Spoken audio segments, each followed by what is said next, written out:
사랑하는 성도 여러분, 주말 아침입니다. 이번 한 주간 열심히 성경 읽기와 쓰기를 하며 달려왔습니다. 오늘은 예레미야 6장을 읽도록 하겠습니다. 기도하겠습니다. 거룩하신 하나님 은혜를 감사합니다. 지난 월요일부터 오늘까지 하나님 주의 말씀을 읽으며 주의 뜻을 찾고 주의 뜻을 깨달아 살아가기 위하여 열심히 주의 말씀을 읽고 쓰며 오늘까지 왔습니다. 하나님께서 은혜 베풀어 주셔서 또 잘 감당하게 해 주시니 너무나 감사합니다. 오늘도 예레미야 6장을 읽으며 아버지의 마음을 더욱 깨닫는 시간 되게 하여 주옵소서. 감사하며 예수님 이름으로 기도드리옵나이다. 아멘. 성도 여러분, 우리가 이번 한 주간에 예레미야 1장부터 오늘까지 6장까지 달려왔습니다. 유다 백성, 그 이스라엘 백성, 하나님의 택한 백성이 그 하나님의 말씀을 청종치 않고 오히려 하나님을 버리고 사신 우상을 섬기며 세상으로 짝하며 살아갈 때 하나님께서는 심판을 명령하셨고 그 명령을 받은 예레미야 선지자가 참 눈물을 머금고 그 유다 백성들이 살 길에 대하여 하나님의 심판으로부터 살 길을 찾는 길은 회개하고 돌아오라는 그 회개를 외치게 됩니다. 그럼에도 불구하고 그 백성들은 하나님의 말씀, 그 경고의 말씀에 청종치 않았고 끝내 하나님의 그 작정된 심판을 받게 됩니다. 바로 오늘 6장은 그 심판을 받게 되는 그 상황을 말씀으로 우리에게 하고 있습니다. 6장 1절부터 읽으면 시작하겠습니다. 베냐민 자손들아, 예루살렘 가운데로부터 피난하라. 드고아에서 나팔을 불고 벤합게렘에서 깃발을 들라.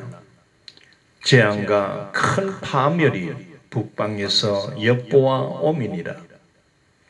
아름답고 우아한 시온의 딸을 내가 멸절하리니 목자들이 그 양떼를 몰고 와서 주위에 자기 장막을 치고 각기 그 처수에서 먹으리로다.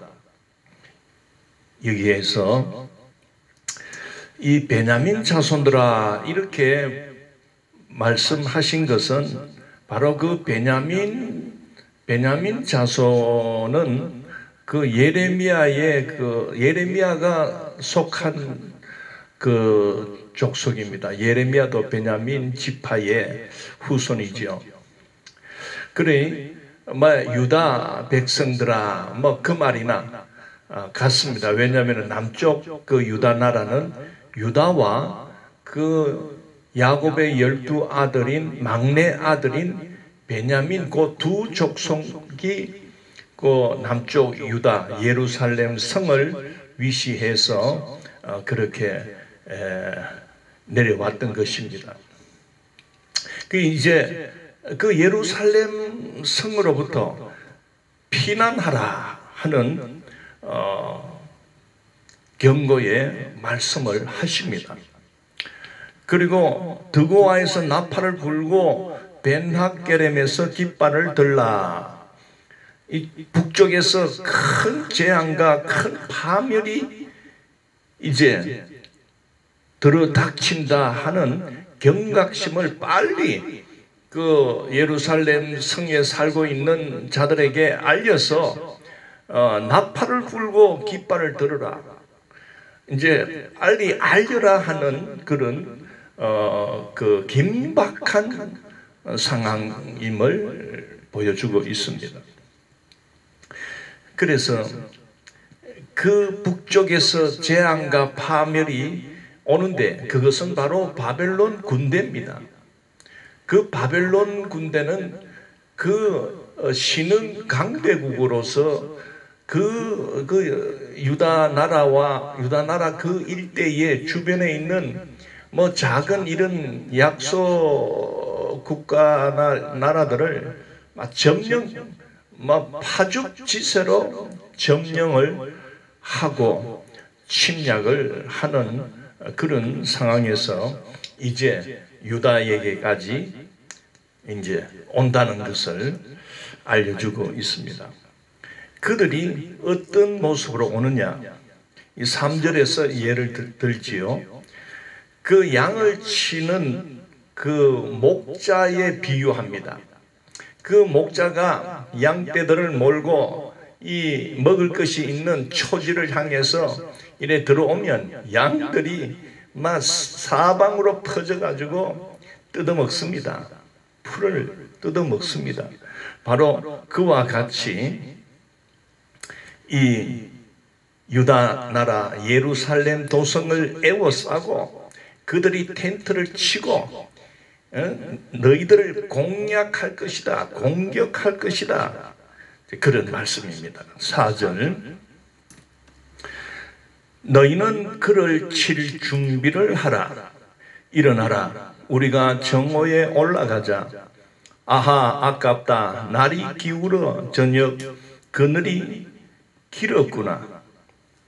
일어나라, 우리가 밤에 올라가서 그 요새들을 헐자 하도다. 자, 4절 5절에서는 이제 하나님께서 그 바벨론 군대 어떻게 보면 그 진두지휘하는 그런 자로서 나타나고 있습니다. 그러니 바벨론 군대를 직접 하나님이 이렇게 그 명령을 하는 그런 내용이죠.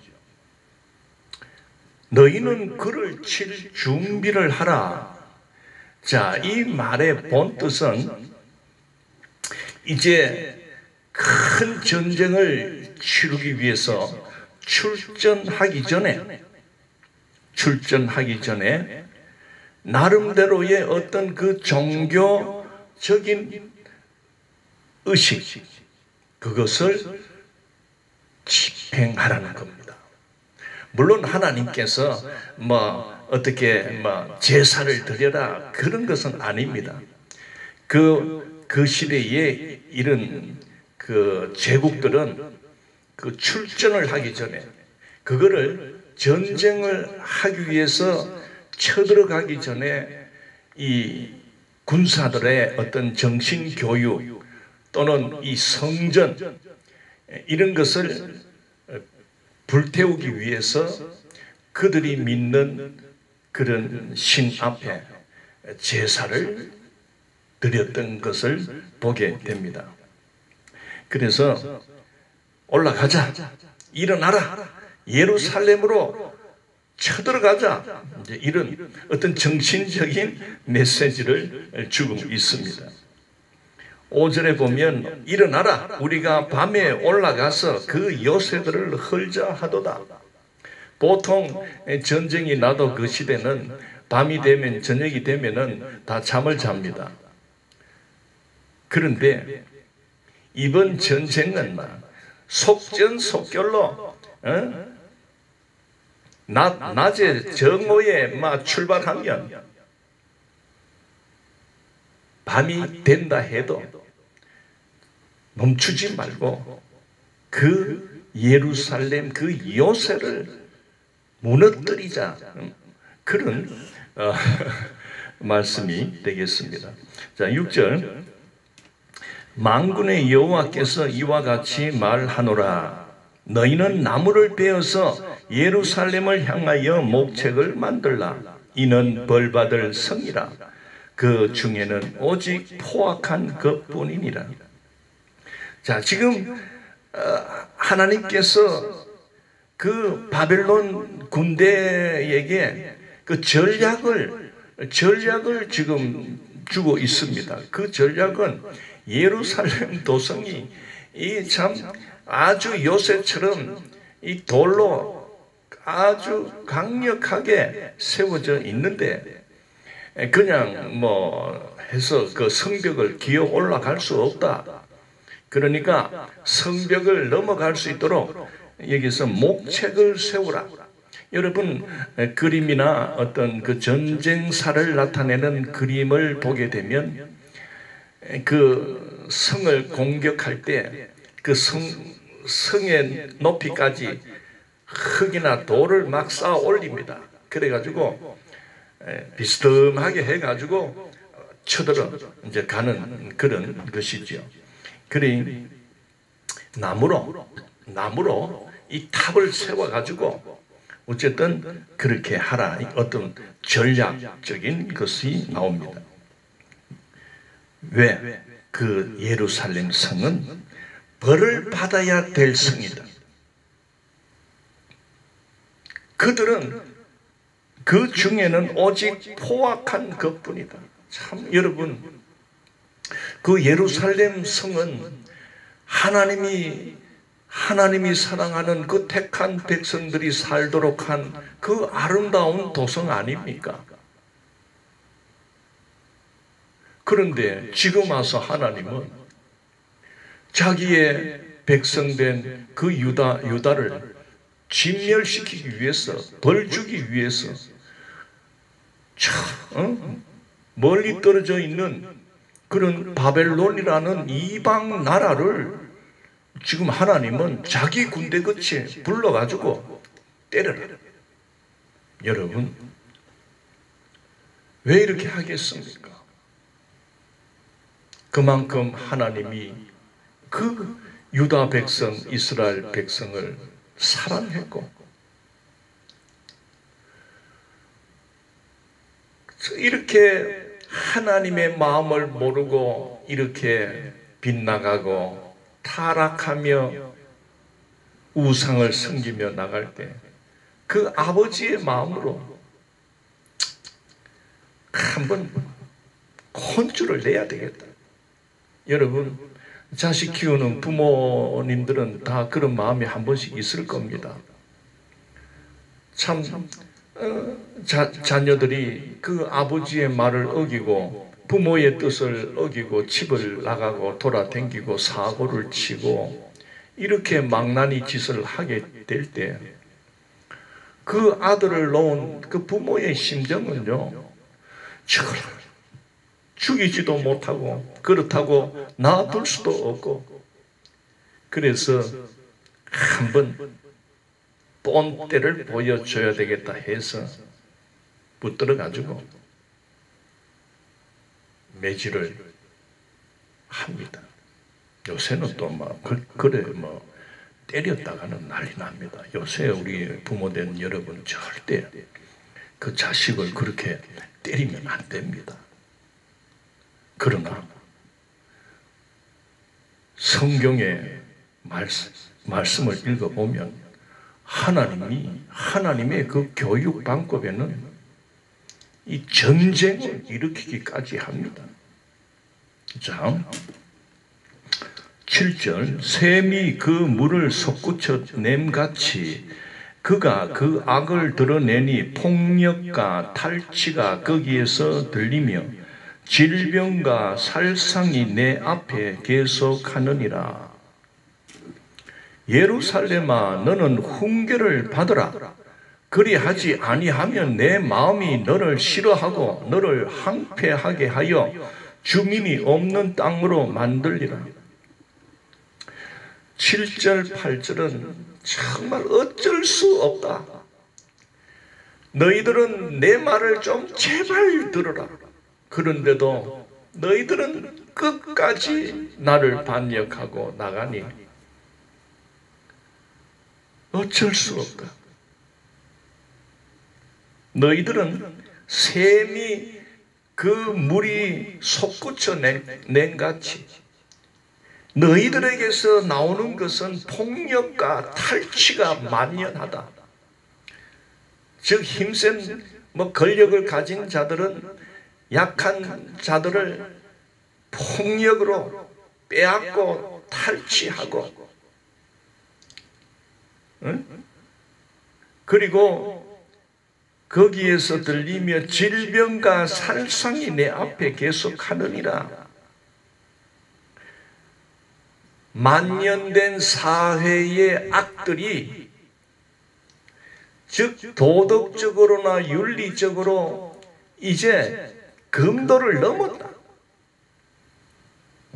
그래서 지금 나라 전체 사회가, 너희 사회가 병들어서 심각한 질병으로 부패 썩어가고 있다.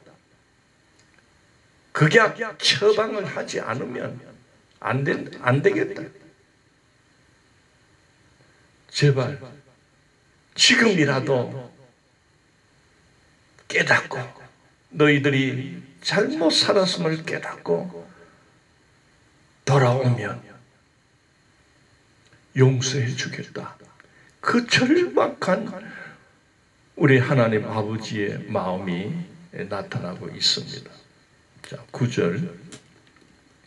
만군의 여호와께서 이와 같이 말씀하시되 포도를 따듯이 그들이 이스라엘의 남은 자를 말갛게 주우리라.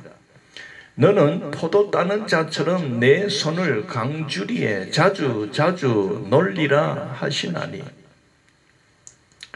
여러분, 이 9절의 말씀을 보게 되면 그 포도밭에 이제 수확철이 되어서 포도를 따는 그 비유가 나옵니다. 즉, 이 말은 뭐냐면은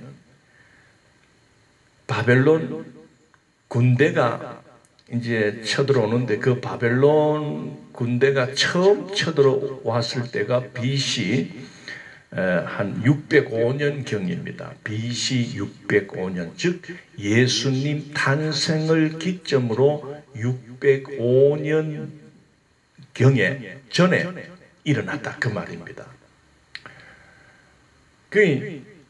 그때 이 바벨론의 왕인 느부갓네살 왕이 이제 이렇게 군대를 몰고 와서 이 예루살렘을 이렇게 진멸하는데, 이게 1차 공격이 있고 2차 공격과 3차 공격이 있게 됩니다. 그래서 1차에 포도를 따듯이, 포도를 따가지고 이렇게 바구니에 담아 가듯이 1차적으로 그 예루살렘 도성의 그 유다인들을 잡아가지고 포로로 끌고 갑니다. 이제 그때는 이제 제법 청년들, 주로 힘쓰는 이런 청년들, 똑똑한 사람들을 이렇게 주로 왕족들이나, 이때 이제 그 여러분 다니엘서가 있죠. 그 다니엘과 다니엘의 친구 세 사람이 있었다 했잖아요. 그리 이런 아주 유능한 젊은이들을 데리고 갑니다. 그 다음에 2차 공격이 언제 있었냐면은 BC 597년, 즉 1차 공격에서 8년이 지난 후에 2차 공격을 해서 또다시 그 백성들의 남은 자들을 또 데리고 갑니다. 그래서 오늘 성경도 포도를 따듯이 그들이 이스라엘의 남은 자를 말갛게 주우리라. 그래 1차 데리고 이제 포로로 잡아간 후에 또 남아있는 사람들이 있을 거 아닙니까? 그러면 2차에 또 잡아서 포로로 끌고 가고, 그 포도 송이가 한 송이도 남아있지 않도록 싹싹 긁어서 가라는 그런 뜻입니다. 그래 2차 공격에서 이제 또 3차 공격이 있습니다. 11년 만에 또 11년 후에, 그러니까 총 처음 공격해서 19년 만에 1차, 2차, 3차 공격으로 완전히 그 예루살렘 도성을 있는 모든 자들을 어린 아이부터 해서 다 이삭 죽게 하듯이 그냥 끌고 갔다는, 갈 것이다, 이제 그런 것을 말씀을 하고 있는 것이지요. 그래서 예루살렘 그 유다 나라가 BC 586년 완전히 망하게 되는 것이지요. 대단합니다. 10절, 내가 누구에게 말하며 누구에게 경책하여 듣게 할꼬. 보라, 그 귀가 할례를 받지 못하였으므로 듣지 못하는도다. 보라, 여호와의 말씀을 그들이 자신들에게 욕으로 여기고 이를 즐겨 듣지 아니하니. 내가 누구에게 말하며 누구에게 경책하여 듣게 할꼬. 이거는 예레미야 선지자의 그 눈물 어린 말입니다. 길거리를 다니면서 보이는 자들마다 심판이 온다. 하나님께로 돌아오라. 이렇게 외쳤지만은 모두의 그 기들이 할례를 받지 못했다. 즉 깨어있지 않고 전부 다 영적으로 타락과 우상 숭배에 잠들어 있기 때문에 아무리 하나님의 말씀, 살리는 말씀을 전해도 모두가 그 귀가 막혀 있다. 그 생명의 말씀을 듣지 못한다. 오히려 여호와의 말씀을 그들이 자신들에게 욕으로 여기고 즐겨하지 않는다. 오히려 그런 말 전하는 예레미야를 멱살을 쥐고 니 죽을래? 그따위 소리 하면 너 죽어. 이런 식으로 나왔다 하는 것을 보게 됩니다. 11절, 그러므로 여호와의 분노가 내게 가득하여 참기 어렵도다. 그것을 거리에 있는 아이들과 모인 청년들에게 부으리니 남편과 아내와 나이든 사람과 늙은이가 다 잡히리로다. 여호와의 분노가 내게 가득하여 참을 수 없다. 감히 하나님을 대적하고 오히려 하나님을 욕하고 저렇게 나갈 때 아무리 동족이고 나의 친족이 산다고 하지만은 이 분노가 참을 수가 없다. 그래서 거리에 있는 아이들, 이거는 어린 아이들, 이 아이들의 계층을 의미합니다. 그리고 모인 청년들, 이제 청년 계층, 그리고 남편과 아내와, 이 남편과 아내는 이제 갓 결혼한 그런 세대, 또는 나이 든 사람, 이거는 이제 중년들이지요. 중년의 세대들, 그리고 늙은이까지 다 잡혀갈 것이다. 솔직히 이제 깨놓고 너희들이 하나님의 말씀을 듣지 않는 결과로 너희들의 어린아이, 너희들의 청년들, 너희들의 신혼, 결혼생활하는 자들, 너희들의 중년, 너희들의 늙은 노인들까지 모두가 포로로 잡혀갈 것이다. 12절, 내가 그 땅 주민에게 내 손을 펼 것인즉 그들의 집과 밭과 아내가 타인의 소유로 이전되리라. 여호와의 말씀입니다. 너희들만 잡혀가는 것이 아니라 너희들이 그동안 이루어 놓은 집과 밭, 땅과 너희들의 모든 소유가 이제 너희 것이 아니고, 전쟁이 나면 여러분 비참합니다. 지금도 난민 이디오피아나 이런 내전이 일어나는 곳에 난민들이 이 지구상에 떠돌고 있다고 합니다. 그들은 나라가 없고 완전히 이제는 자기들의 어떤 그런 땅이 다 뺏기고 없기 때문에 그냥 떠돌아 다닙니다. 그런 자들이 지금 우리가 살아가는 이 시대에 있습니다. 13절, 이는 그들이 가장 작은 자로부터 큰 자까지 다 탐욕을 부리며 선지자로부터 제사장까지 다 거짓을 행함이라. 그 시대에 유다 나라 그 예루살렘에 살고 있는 그 하나님의 백성된 자들이 작은 자로부터 큰 자까지, 즉 어린아이로부터 노인에게까지 전부 다 탐욕을 부렸다. 탐욕, 욕심으로 살았다.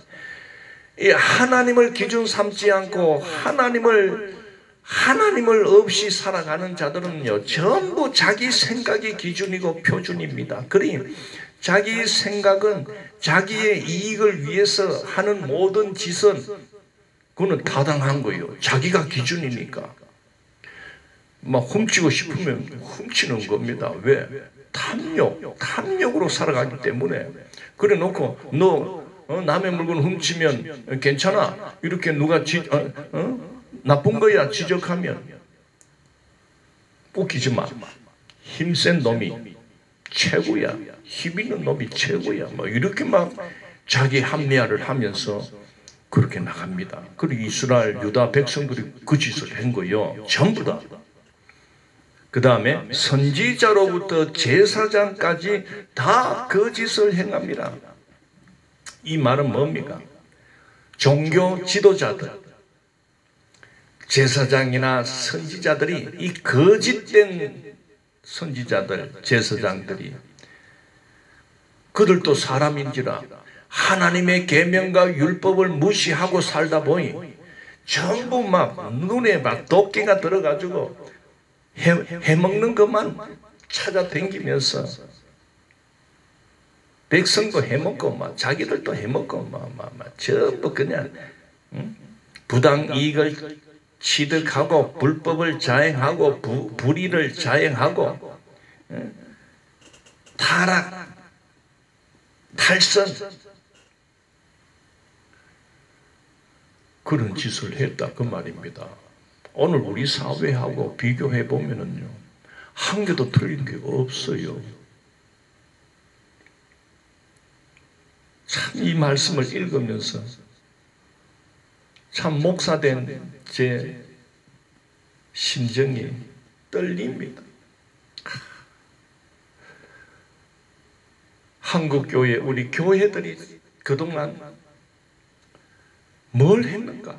이 사회를 위해서 영향력을 무엇을 끼쳤는가? 교회는 많고 곳곳마다 교회가 있고 동네마다 교회가 있는데 이 사회는 개선되는 것이 없고 오히려 더 날강도들이 판을 치게 되고, 뭔가 한 자리 해먹는 사람들은 전부 그 자리를 이용해서 자기의 탐욕, 욕심을 위해서 그렇게 일을 하고 살아가는 그런 시대가 됐고, 교회마저 그저 번영신학에 사로잡혀서 경쟁하듯이 자기의 몸집을 붉히는 일에 혈안이 되어 있고, 목사님들이 그만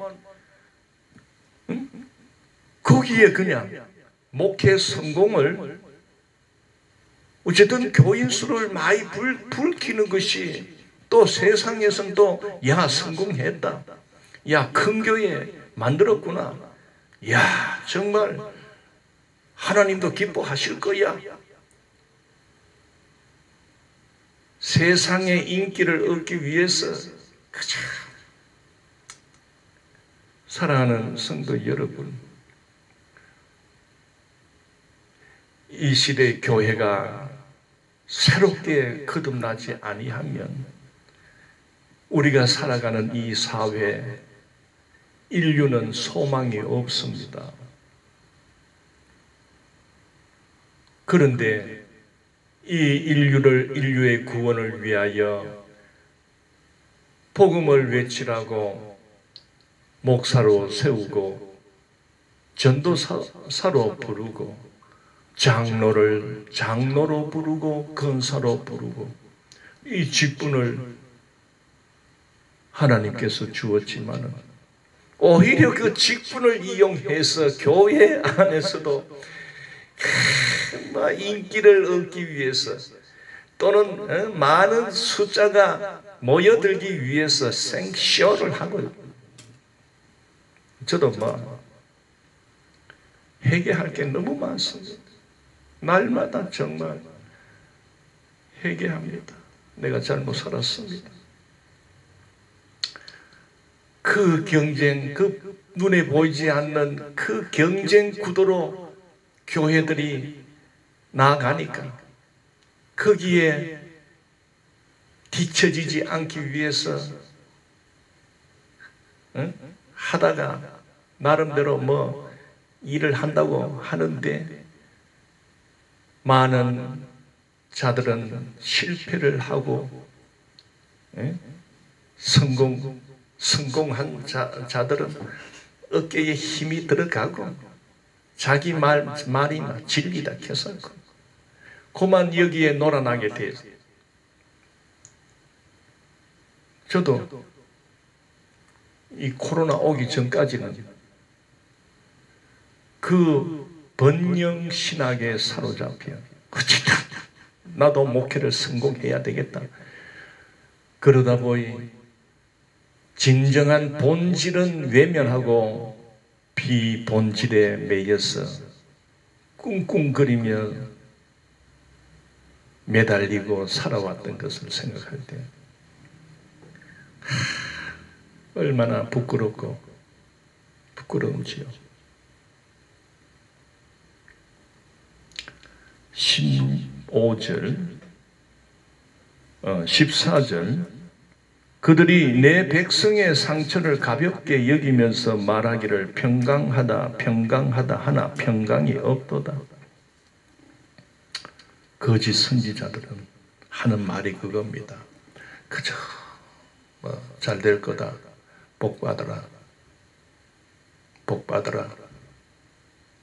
평화가 올 것이다,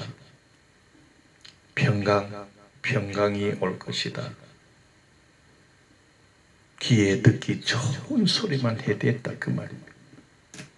15절 그들이 가증한 일을 행할 때에 부끄러워하였느냐? 아니라 조금도 부끄러워하지 않을 뿐 아니라 얼굴도 붉어지지 않았느니라. 그러므로 그들이 엎드려지는 자와 함께 엎드려질 것이라. 내가 그들을 벌하리니 그때에 그들이 거꾸로 지리라. 여호와의 말씀이니라. 가증한 일을 행할 때에도 부끄러워하지 않았다. 얼굴도 붉어지지 않았다. 하나님을 떠나고 탐욕과 욕심으로 살아가면서도 세상 돈을 쫓아가면서도 부끄러운 줄 모르고 수치심을 느끼지 않고 뻔뻔하게 교회 안에서는 잘 믿는 척 해댔던 오늘 우리들 모습을 하나님이 집어냅니다. 이 지경이 되기까지 교회는 결코 자유로울 수가 없습니다. 여러분, 코로나가 왜 왔습니까? 코로나가 전 세계를 장악하고 아직도 코로나가 퇴치되지 않습니다. 모르겠습니다. 앞으로 이것이 완전히 떠날 건지 그건 잘 모르겠지만은 어쨌든 이 코로나로 인해서 여러분, 우리는 교회가 문을 닫고 예배를 드릴 수 없는 상황이 올 것이라는 것은 상상도 하지 못했습니다.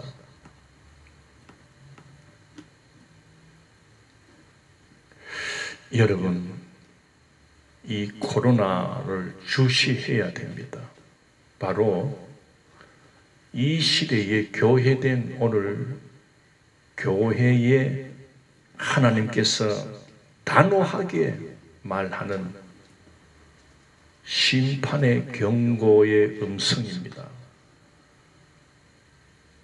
교회가 정신 차리지 않고 교회가 진정 하나님께로 돌아와 회개하고 돌아와 헛된 것을 쫓아갔던 그것을 이제는 버리고 이제 진정 하나님의 본질로 돌아와서 본질을 말하지 아니하면 교회는 영원히 문을 닫을 것이다. 보십시오. 하나님께서 왜 그 유다 백성들이 사는 그 예루살렘 성은 참 화려하고 아름다운 도성이라고 했습니다. 그 시온 언덕 위에 세워진 그 시온성 오늘 나옵니다.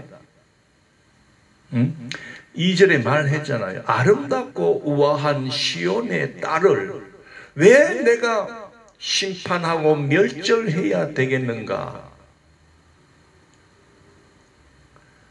그 시온성 안에는 예루살렘 성전이 있습니다. 성전. 하나님이 임재하는 그 성전이 있습니다. 그런 도성을 하나님이 이방 나라 바벨론을 통해서 침략하게 하고 무너뜨리려고 한 이유가 뭡니까? 더 이상 너희들의 예배 그거 받고 싶지 않다. 차라리 성전 문을 닫아버려. 잠가버려라. 못 들어오게. 그래서 결국은 유대인들 예루살렘 도성은 이제 멸망을 당하고 70년 동안 예루살렘 성전에서의 예배가 없어졌습니다. 그래 하나님은 그 작정합니다. 너희들 예배 그거 형식적으로 드리고 그런 예배 나 안 받겠다. 그래 마찬가지 아닙니까? 코로나를 통해서 코로나를 이 지구상에 퍼지게 한 이유는 교회, 너 이 시대의 교회들 화려하게 꾸며놓고 하는 거는 잘하는데 너희들이 전부 자기의 탐욕과 이 종교 지도자들이나 교회 지도자들 전부 바벨론 포로 70년 가서 너희들이 고생해. 그러면 70년 동안 예배 못 드렸습니다. 그리고 그런 시기 그런 때가 지금 우리에게도 나타나는 겁니다.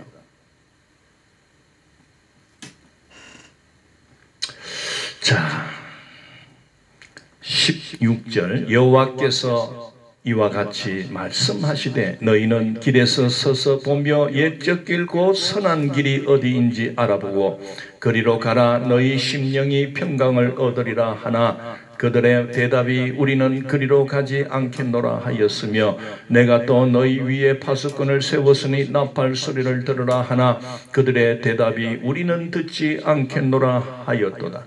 그러므로 너희 나라들아 들으라. 무리들아 그들이 당할 일을 알라. 땅이여 들으라. 내가 이 백성에게 재앙을 내리리니 이것이 그들의 생각의 결과라. 그들이 내 말을 듣지 아니하며 내 율법을 거절하였음이니라.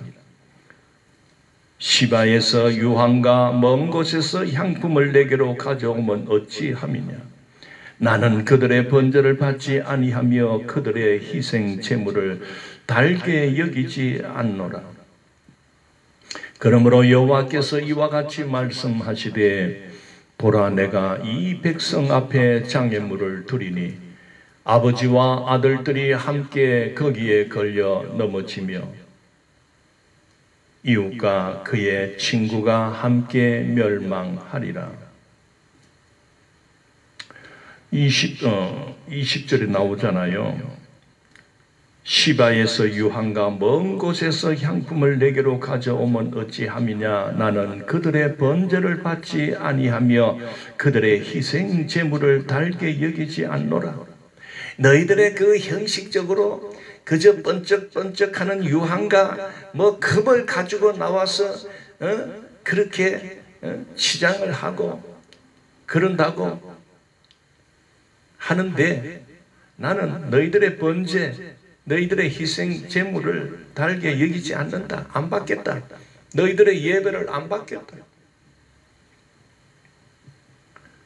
사랑하는 성도 여러분, 그 이스라엘과 유다 나라의 그 심판당함, 멸망이 된 것은 하나님께서 마음대로 저것들 한번 맛 좀 줘야 되겠다. 그저 뿔뚝 성질이 나서 그런 게 아닙니다. 그들의 심판은 그들 스스로가 자초한 일입니다. 하나님이 왜 하나님은 사랑의 하나님 아니십니까? 우리가 읽어봐도 하나님은 심판을 작정했지만은 늘 하나님의 마음은 그 마지막 순간까지도 그 심판이 임하기 전에 이때라도 지금이라도 돌아오너라, 회개하고 돌아오너라, 그런 긍휼의 마음을 그때 순간순간 보여주고 있지 않습니까? 그럼에도 불구하고 심판을 당할 수밖에 없는 것은 그들이 스스로가 자초하는 짓이었습니다. 그래, 오늘 우리가 이 참 예배를 자유롭게 이렇게 전과 같이 모여서 마음대로 이렇게 참 드릴 수 없는 상황이 지금 2년째 지금 계속되고 있는데요. 그렇다고 이걸 누구를 원망할 수가 없습니다. 하나님 왜 이렇게 놔둡니까? 하나님 빨리 코로나 빨리 없애줘야 우리도 예배를 잘 드리고 막 할 건데, 아닙니다. 하나님을 원망할 것도 없습니다. 오늘 이 시대를 살아가는 저와 우리, 더 나아가 이 사회를 구성하는 자들, 더 나아가 전 세계의 각 나라 사람들, 인류가 하나님을 무시하고 하나님을 없다 하며 자기 멋대로 탐심과 탐욕으로 살아왔기 때문입니다. 특별히 하나님의 몸된 교회들마저 하나님 말씀은 그저 형식적으로 읽어놓고 외쳐놓고는 자기 볼일 보는 겁니다. 모두가.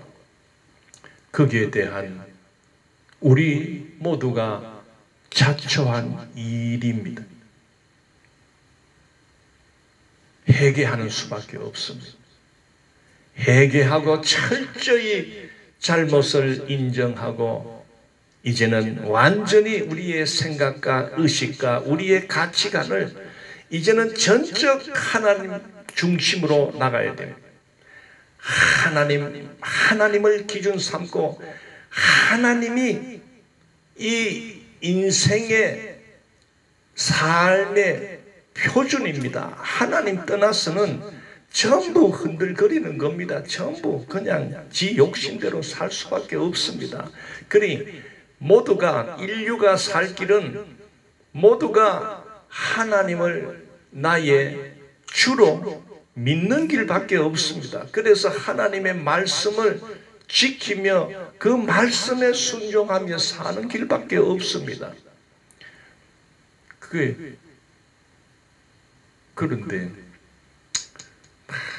이 시대는 정말 하나님의 그 심판을 당할 수밖에 없는 상황으로 치닫고 있습니다.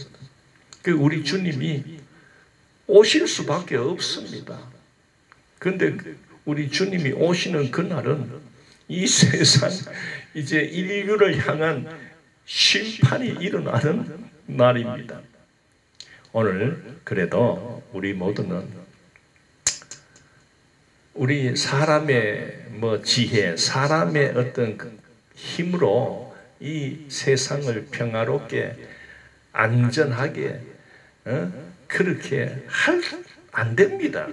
왜냐하면 사람들은 하나님 없이 살아가는 자들은 전부 자기가 최고이기 때문에 자기 말이 최고고 자기 뜻대로 살려고 하기 때문에 항상 싸움과 부패와 부정과 권력 남용과 이것이 일어날 수밖에 없는 지경이 되었습니다. 자, 22절부터 읽겠습니다. 여호와께서 이와 같이 말씀하시되 보라, 한 민족이 북방에서 오며 큰 나라가 땅 끝에서부터 떨쳐 일어나나니 그들은 활과 창을 잡았고 잔인하여 사랑이 없으며 그 목소리는 바다처럼 포효하는 소리라. 그들이 말을 타고 전사같이 다 대열을 버리고 시온의 딸인 너를 치려 하느니라 하시도다. 우리가 그 소문을 들었으므로 손이 약하여졌고 고통이 우리를 잡았으므로 그 아픔이 해산하는 여인 같도다. 너희는 밭에도 나가지 말라, 길로도 다니지 말라. 원수의 칼이 있고 사방에 두려움이 있음이라. 내 딸 백성이 굵은 배를 두르고 죄에서 구르며 독자를 이름같이 슬퍼하며 통곡할지어다. 멸망시킬 자가 갑자기 우리에게 올 것임이라. 이제는 피할 길도 없고 어디 숨을 데도 없고 안전한 곳이 없다.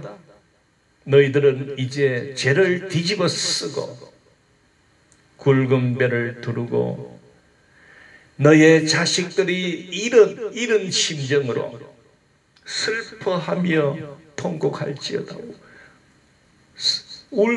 우는 것밖에 없다. 울 일밖에 없다. 여러분, 이 지경이 됐어야 되겠습니까? 27절, 내가 이미 너를 내 백성 중에 망대와 요새로 삼아 그들의 길을 알고 살피게 하였노라. 그들은 다 심히 반역한 자며 비방하며 돌아다니는 자며 그들은 녹과 철이며 다 사악한 자라. 불못불을 맹렬히 불면 그 불에 납이 살라져서 단련하는 자의 일이 헛되게 되느니라. 이와 같이 악한 자가 제거되지 아니하나니 사람들이 그들을 내버린 은이라 부르게 될 것은 여호와께서 그들을 버렸습니다. 여러분, 27절에서 뭐라고 합니까? 내가 이미 너를, 즉 예레미야 선지자를 통해서 그 앞에도 많은 여러 의로운 선지자를 통해서 백성 중에 망대와 요새를 삼고 그들의 길을 알고 살피게 했지 않느냐? 시대마다 이 백성들이 타락으로 이 우상 숭배로 바알신을 섬기며 음행질을 해나가는 이런 상황들을 그때그때 선지자를 세워서 외치고 경고하고 알리게 하고 백성들이 하나님의 말씀대로 잘 살아가는지를 살피고, 그래서 여기서 보면 살피게 하였다 이 말은 그 백성들을 잘 양육하면서 보살피고, 또 몸이 아픈 자가 있는지 또 어디에 딴 데로 빠진 자가 있는지를 살펴서 잘 그렇게 하도록 선지자들을 세워놨지만은 너희들은 다 반역해버렸다. 그래서 그러나 너희 중에서 그래도 의인들이 있고 하나님을 섬기는 자가 있을까 싶어서 살펴봤는데 없다. 그래서 그 비유를 용광로의 비유를 합니다. 29절에 풀무불을 맹렬히 불면 그 불에 납이 살라져서 단련하는 자의 일이 헛되게 되느니라. 즉 용광로에서 순은을 구하기 위한다든지 순금을 얻기 위해서 뭐 이런 잡다한 강물질을 용광로 속에 쏟아 부었는데 진짜 은이나 금은 없고 전부 불순물만 있다. 그 뜻입니다. 즉 예루살렘 성을 선지자들로 통하여 그 중에서도 그래도 선한 자, 정말 하나님을 신봉하고 그래도 나름대로 하나님의 뜻대로 살려고 몸부림치는 자들이 혹 있을까 싶어서 살펴봤지만은 하나도 없다. 의인이 하나도 없다. 의인은 없나니 하나도 없느니라. 바울 사도가 말한 그 로마서의 말씀이 생각나지 않습니까? 쓸데없는 불순물만 남았다. 여러분, 하나님이 이 시대를 바라볼 때 이 시대 속에 의인을 찾고 있습니다. 진정 하나님을 섬기는 백성을 찾고 있지만 하나님이 볼 때 얼마나 실망스러워 하실까요? 말씀을 마치겠습니다. 어쨌든 오늘 저와 우리는 지금도 하나님은 불꽃 같은 눈동자로 당신의 백성을 찾고 있습니다. 제발 하나님의 눈에 띄는 자가 되기를 축원합니다.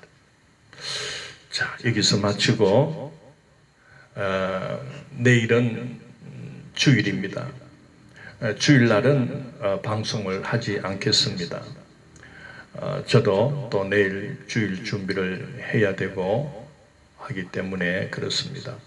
어쨌든 오늘까지 열심히 함께해 주신 여러분 정말 감사합니다.